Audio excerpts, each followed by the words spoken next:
आज आपण एक अशा धोक्याबद्दल बोलणार आहोत जो ऐकायला एखाद्या सायफाय पिक्चरची स्टोरी वाटेल, पण तो आता आपल्या आयुष्यात आलाय. आणि तो म्हणजे AI व्हॉइस स्कॅम. जरा विचार करा, तुमचा स्वतःचा आवाजच तुमच्या विरोधात एक हत्यार म्हणून वापरला गेला तर?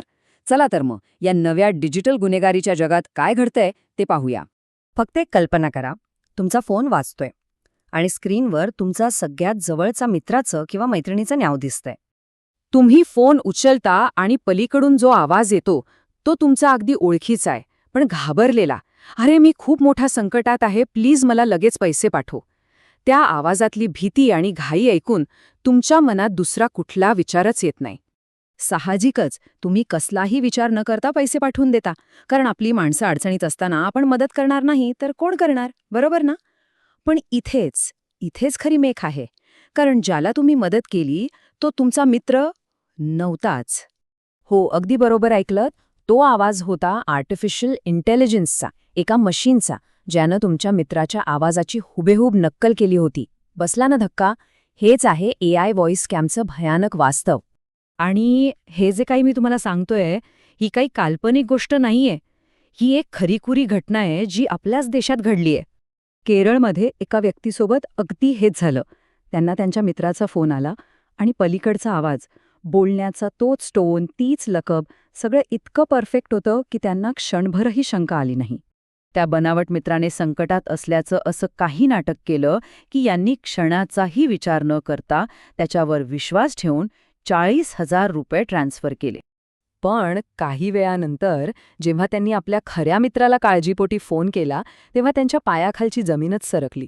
त्यांना कळालं की तो फोन मित्राने केलाच नव्हता. तो आवाज एका AI क्लोनचा होता आणि त्यांची फसवणूक झाली होती. आता सगळ्यात मोठा प्रश्न हा आहे की हे शक्य कसं होतं? म्हणजे असं कोणतं तंत्रज्ञान आहे जे कोणाचाही आवाज इतका परफेक्ट कॉपी करू शकतं? चला समजून घेऊया. विश्वास बसणार नाही, पण याची प्रक्रिया खूपच सोपी आहे. बघा, स्कॅमरला फक्त तुमच्या आवाजाचा 10-20 सेकंदांचा एक छोटासा नमुना लागतो, जो त्यांना तुमच्या सोशल मीडिया व्हिडिओज, रील्स किंवा व्हॉइस नोटमधून अगदी सहज मिळतो.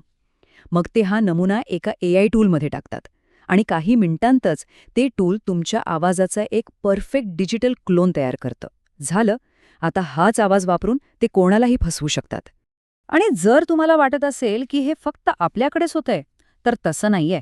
हा धोका आता फक्त भारतापुरता राहिलेला नाहीये, तो ग्लोबल झाला आहे. याचं एक मोठं उदाहरण म्हणजे UK मधली घटना.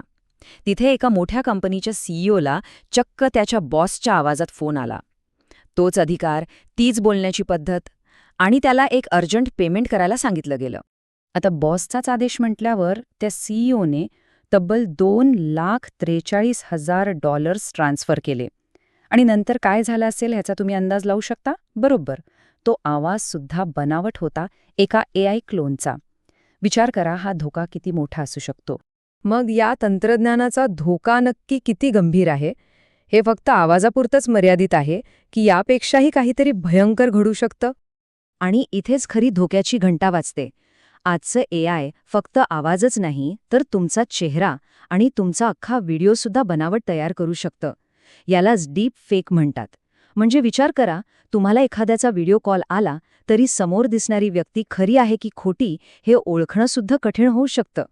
पण एक गोष्ट सगळ्यांनी लक्षात ठेवली पाहिजे. तंत्रज्ञानाचा असा गैरवापर करणं हा कायद्याने एक गंभीर गुन्हा आहे.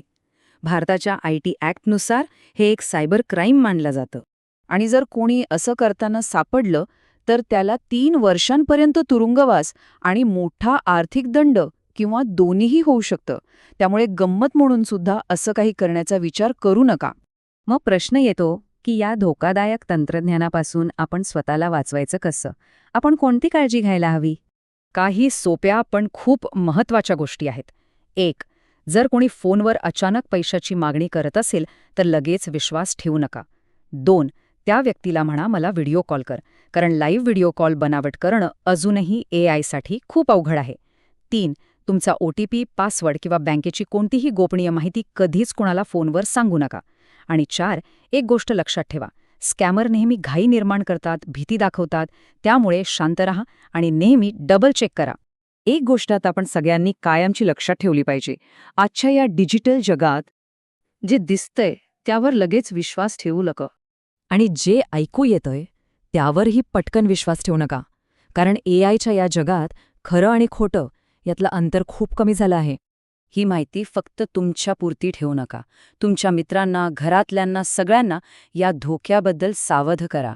हा व्हिडिओ त्यांच्यासोबत नक्की शेअर करा आणि अशाच महत्त्वाच्या माहितीसाठी चॅनलला सबस्क्राईब करायला विसरू नका. लक्षात ठेवा, आपली जागरूकता हेच आपलं सर्वात मोठं शस्त्र आहे. सुरक्षित रहा, सतर्क रहा.